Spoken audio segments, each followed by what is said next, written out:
Bon, bonsoir tout le monde. Alors, il est quelle Salut. heure? 4h30 du matin? C'est ça. 4h30 du matin. Déjà, je remercie tous ceux qui étaient sur le live débrief du match contre la Real Sociedad. Je remercie aussi Marion d'avoir participé au live. Je fais un gros bisou à Elena aussi qui a passé toute la journée avec nous. On était à au fait. parc. On a passé a une bien très bonne rigolé. journée. On a passé une très bonne soirée. Là, on rentre à 4h30 du matin et il est l'heure du débrief qui sera dispo à 9h du matin. Ah ouais. Monsieur a été au parc, donc il va nous en parler après du match un peu là. Moi, je fais mon débrief vite fait en disant que c'était une première mi-temps catastrophique avec des mauvais choix de Luis Enrique. Pour moi, Vitinha ne doit plus jouer dans cette position-là. D'ailleurs, en deuxième mi-temps, quand il a joué point de basse, il a pu regarder le jeu face à lui et forcément organiser le jeu.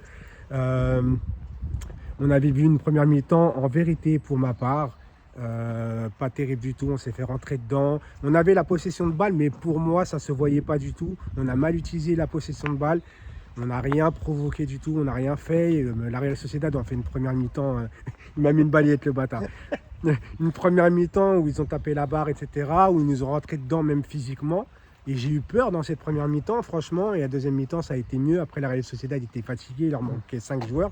Il ne faut pas s'enflammer non plus, parce que match retour, on connaît le PSG dans les matchs retour. C'est là qu'on a peur. C'est pas on a peur de la Real Sociedad, on a peur du PSG lui-même. Il suffit que tu as peur dans les 20 premières minutes, tu te prends un but et tu sais que La pression, le pressing qu'ils vont mettre. ça va trembler en vérité. J'espère qu'on va bien nous entendre avec cette vidéo-là. C'est fait froid en plus, mais c'est la fatigue, ça, je pense. Et toi, du parc, tu as vécu ça comment? Ouais, c'était pareil. Moi, après la première mi-temps, vu du parc, c'était très dur parce qu'on disait, mais on voyait la Real Sociedad qui était tout le temps dans notre camp. Mhm. Et après la deuxième mi-temps, ça a été beaucoup mieux. Mais quand même, on dit quand même, s'ils nous mettent un petit pressing, il suffit d'un but et on peut refaire caca culotte, comme on dirait. C'est ça. Et le choix de. Alors, le choix de ce que j'ai appris de Beraldo à gauche. Alors, apparemment, c'est parce que Lucas Hernandez était diminué, donc ça a du sens de le faire entrer une demi-heure de la fin. C'est ça. Mais par contre, ça aurait eu plus de sens de mettre un Mukele qui défend quand même beaucoup mieux. Parce que Kubo, il lui a fait la misère. Beraldo à gauche, c'est pas possible. Fabien Ruiz, les gars, à un moment donné, tout le monde veut Ugarte, même à moins diminuer. Ugarte, c'est mieux. Ouais, c'est mieux qu'un Fabien Ruiz en vérité. Après l'attaque, Barcola. Moi, si on doit noter un peu les joueurs, on va passer par là parce que ma maison elle est là. Ah oui. On va pas habiter dans une voiture quand même. Mais Première nouvelle. non, Barcola il a marqué, mais son match je le trouve pas abouti réellement. Ouais, attends, parce que là après on va pas avoir la lumière. Alors Barcola, moi j'ai aimé son but. Il est jeune, on va pas. Mais son match n'était pas abouti comme d'habitude quand même. Dembélé pour moi il a été au-dessus. Mais après, Barcola, c'était un petit peu difficile parce qu'en fait, comme tu avais Beraldo et que personne ne voulait passer le ballon à Beraldo, à gauche, ça passait jamais. Il ne pouvait pas doubler. Et voilà, il ne pouvait pas dédoubler. C'est vrai que. Mais même au niveau des différences. Hakimi et Dembélé, ça, déjà, tu avais une complémentarité. Et Dembélé. Même si Hakimi n'a pas été Hakimi a été mauvais dans ce match. On va le dire. D'habitude, là, cette année, je le trouve bon. Là, Hakimi a été mauvais. Il avait fait des courses dans le vent qui servaient à rien. Oui, moi, les flops, je te dis, c'est Fabien Ruiz. J'allais dire Delgado, mais Beraldo et Hakimi. Et en top, je te mets Vitinha en deuxième période. Mais de toute façon, Dembélé, moi j'aime beaucoup. Dembélé, il a encore provoqué, il a provoqué beaucoup de cartons, il a créé beaucoup d'occasions. Bon, Mbappé, il délivre encore quand même.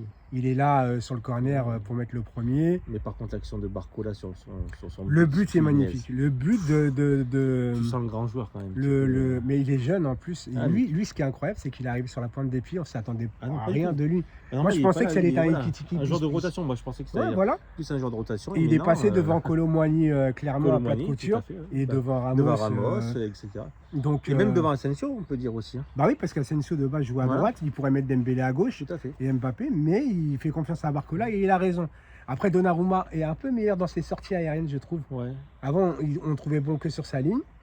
Et depuis que son chien Boulette est parti à la clinique, heureusement qu'il s'en est sorti. Mais depuis, voilà. Sinon, écoutez, moi, je voulais raconter vite fait la journée quand même. On a été au parc, on a vu des gens sympas. Tout à fait. On a fait, bon, ce soir, on est sorti. On va pas dire où, tout le temps où on va sortir, etc. Mais on a mangé quand même à 3h du matin à Montparnasse.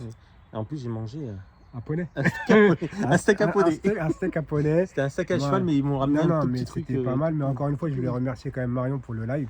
C'était Tout à vachement fait. cool, tout le monde était content en vérité. Toi, t'es venu en plus après, Je suis venu arriver. Ouais, donc bah, t'es venu, donc merci, merci à à tout le Uber, monde. merci à Uber. Merci à C'était Uber. rapide. Voilà, on a vu notre Modo Splinter.